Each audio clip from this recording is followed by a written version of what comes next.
And as we add these definitions of design, we are making India as a state of design, making India as a state of manufacture, making India as a state of maintenance, we see that there is a huge potential to create economic activity in especially job creation.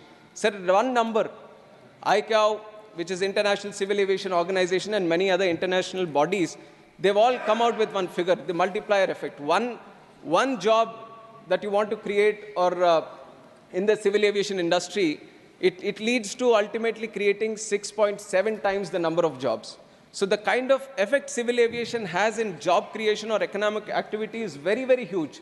So we have to tap into this potential, and this new act that we are bringing helps us well into that direction, sir. And other than that, like I've said, we have organized the whole sections in the earlier act itself. So there is a clearer picture. Now, if you want to look at what are the actions of DGCA, then we thoroughly know what are the powers of DGCA. And how the powers of central government should be in terms of civil aviation, everything is listed very, very properly. And on top of that, if you look at the consultations, wide number of consultations have happened with the public, with the DGCA, with the AAI, all the important stakeholders, BCAS, all the other ministries that are concerned. After thorough consultations with all these ministries, it is after that, then we have compiled everything, sir. We have taken what the good suggestions are, and we have tried to brought it into the Principal Act right now. And now, on top of that, I'll talk about some of the important features that we are bringing in with the bill. Now, sir, almost thousands of pilots are getting trained in this country today, and we have spoken to them. We have asked that, do you have any challenges right now in the present scenario? Because we feel, right now I've said there are 800 aircrafts in the country. And sir, you would be surprised the number of aircraft orders we have that are coming in are more than 1,500 right now. And I keep talking to these airlines, and every month they keep saying, sir, we have ordered 50 more, we have ordered 100 more, because they see the potential that India has today and how we have to grow forward also.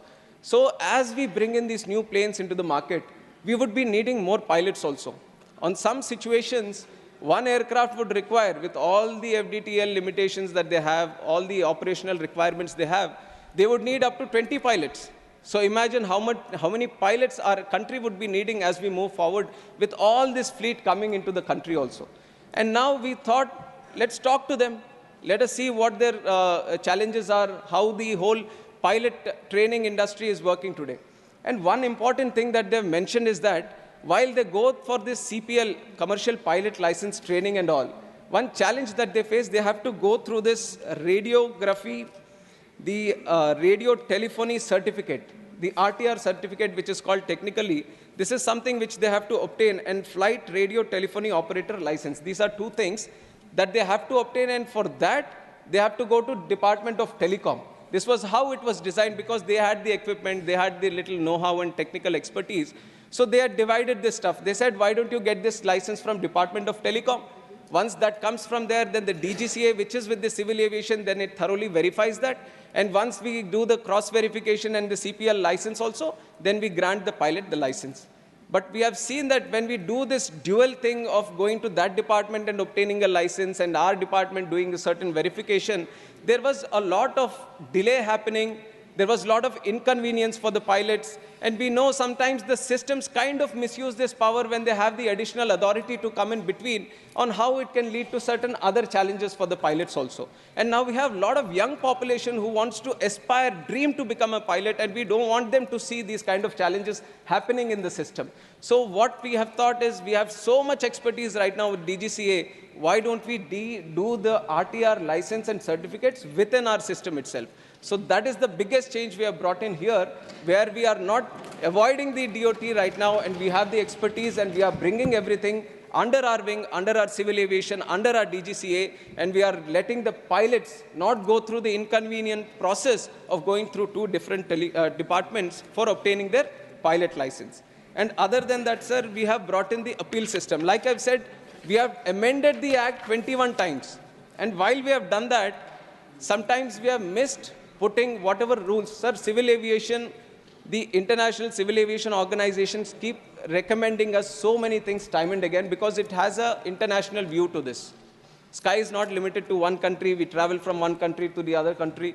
So everything has to be harmonized. Let it be if we are flying here in India, if we are flying in New Zealand, if we are flying in America or any other region or any other continent, everything has to be harmonized so that there is a smooth travel between the countries happening.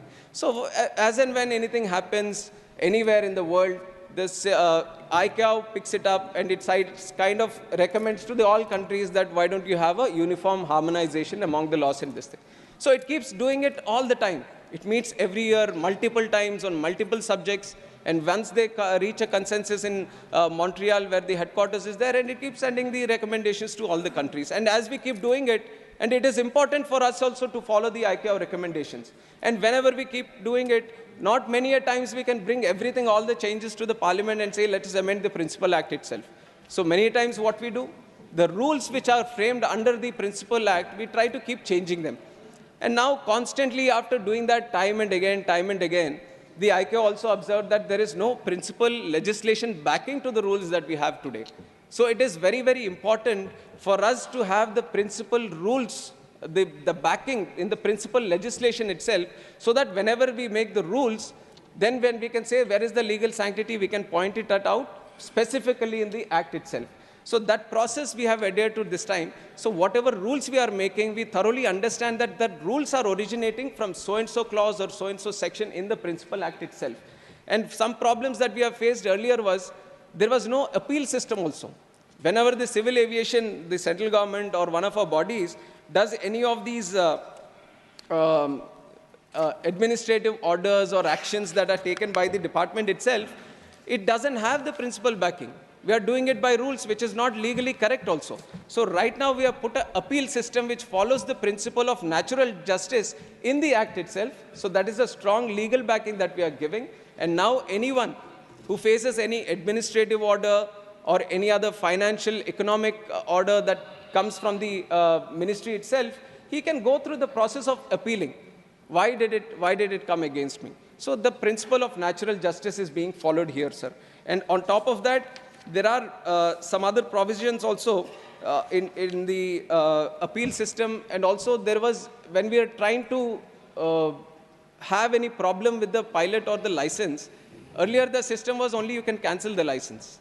But now we observe not every time you can cancel the license. Sometimes you might need to restrict it.